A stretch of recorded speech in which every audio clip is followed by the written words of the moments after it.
L'association Groupe SOS Senior est le secteur senior du groupe SOS qui compte 9 secteurs d'activité.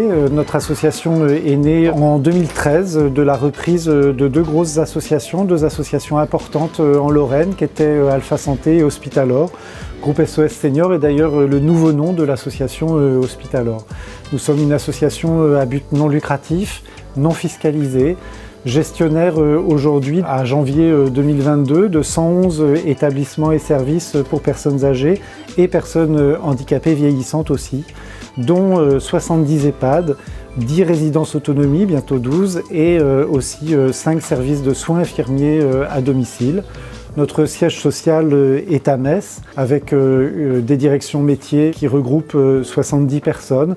Mais aujourd'hui, nous sommes présents sur toutes les régions et les départements de France.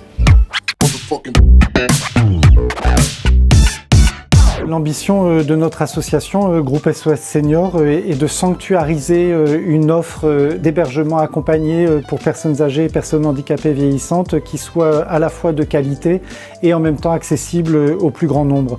Alors si on se développe comme tous les autres opérateurs en répondant à des appels à projets de création, c'est vrai que l'essentiel de notre développement et ce qui explique ce développement aussi important, aussi rapide finalement, eh bien malheureusement c'est parce qu'un certain nombre d'associations sont en difficulté, souvent mono-établissements, parfois avec des difficultés financières, y compris à l'occasion de rénovations lourdes, ou aussi parce que, il y a un problème de gouvernance et de renouvellement du conseil d'administration et des présidences. C'est ce qui nous amène aussi à être sollicités par des centres communaux d'action sociale, CCAS, et des centres hospitaliers aussi de plus en plus, qui là aussi cherchent effectivement à la fois un repreneur de leurs EHPAD et de leurs résidences autonomie, mais tout en conservant effectivement une offre qui soit accessible au plus grand nombre et avec des valeurs proches du service public, ce qui est effectivement le cas du groupe SOS et du groupe SOS Senior, puisque nous concevons effectivement notre action dans le cadre du privé non lucratif comme étant d'intérêt général en relais des missions de service public. Nous avons effectivement effectué un certain nombre de reprises ces derniers mois. Alors, par exemple, d'associations comme l'AGRSN dans le département du Nord qui était gestionnaire de 3 résidences autonomie et qui s'est cherché un repreneur à l'occasion à la fois de difficultés financières, de difficultés liées à une opération de rénovation trop lourde à porter pour elle et du coup d'un taux d'occupation qui était devenu très bas.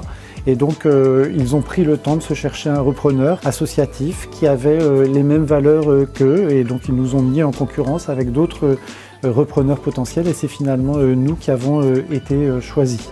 Il y a peu de temps, nous avons repris aussi une association, l'Asmavir, dans le département de l'Eure, en Normandie, un petit peu dans la même situation, qui gère une résidence autonomie, mais qui était arrivée un petit peu en bout de course et qui là aussi se cherchait un repreneur. Et encore une fois, c'est nous qui avons été choisis. Comme autre exemple, il y a le centre hospitalier du Forez à Montbrison, dans la Loire, en région Auvergne-Rhône-Alpes.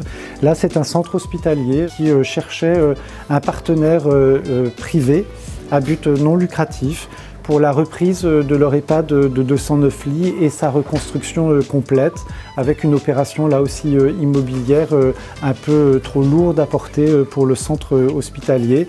Et donc nous avons proposé à ce centre hospitalier un groupement de coopération médico-sociale et un partenaire pour porter cette opération de reconstruction et là aussi pouvoir accueillir des personnels de la fonction publique hospitalière. Récemment aussi 2 CCAS, le CCAS de Nevers dans la Nièvre et le CCAS de Vaisseau en Ardèche, nous ont confié leur couple EHPAD résidence autonomie. Et là aussi, nous avons mis en place des dispositifs qui aujourd'hui nous permettent d'accueillir des personnels de la fonction publique territoriale. Et puis très récemment encore, 2 CCAS ont décidé de nous confier une résidence autonomie et pour la première fois une MARPA, qui est le label de la MSA pour leur résidence autonomie, et cette fois c'est en Moselle. Alors effectivement, les aspirations des personnes âgées, elles changent et notre association cherche à adapter effectivement sa réponse à ces nouveaux besoins. Il y a quelques années, nous étions essentiellement un groupe d'EHPAD et aujourd'hui, il est vrai qu'il faut adapter le fonctionnement des EHPAD. Nous avons lancé cette réflexion, Mon EHPAD, mon domicile, qui vise effectivement à changer l'organisation de nos EHPAD pour que les personnes aient plus de liberté, se sentent plus finalement dans l'EHPAD comme dans un prolongement de leur domicile, en étant en même temps beaucoup plus ouverts sur l'extérieur. Mais ça n'est pas suffisant parce que les personnes âgées aujourd'hui, elles sont aussi en attente d'une liberté de choix. Et pour qu'elles aient une liberté de choix, il faut une diversité des propositions qui leur soient offertes. Et donc aujourd'hui, notre association ne gère plus uniquement des EHPAD, mais aussi des résidences autonomie, mais aussi des services de soins infirmiers à domicile, et puis développe de nouvelles formes d'habitat regroupé dans le cadre de l'habitat inclusif, de nouvelles formes d'habitat regroupé dans le cadre de la colocation intergénérationnelle solidaire, par exemple. En fait, notre association, comme toute association, elle doit innover et prendre le risque d'innover. Et donc aujourd'hui, on voit bien que les attentes sont multiples, sont diverses, avec les générations du baby-boom qui arrivent, avec des attentes nouvelles. On ne sait pas très bien quel sera le modèle qui va se dessiner dans les années à venir. Mais en tout cas, notre association prend le risque de se positionner un petit peu sur toutes ces innovations, avec des risques mesurés évidemment, puisque nous sommes de bons gestionnaires, mais en même temps pour accompagner ces nouveaux besoins avec de nouveaux services.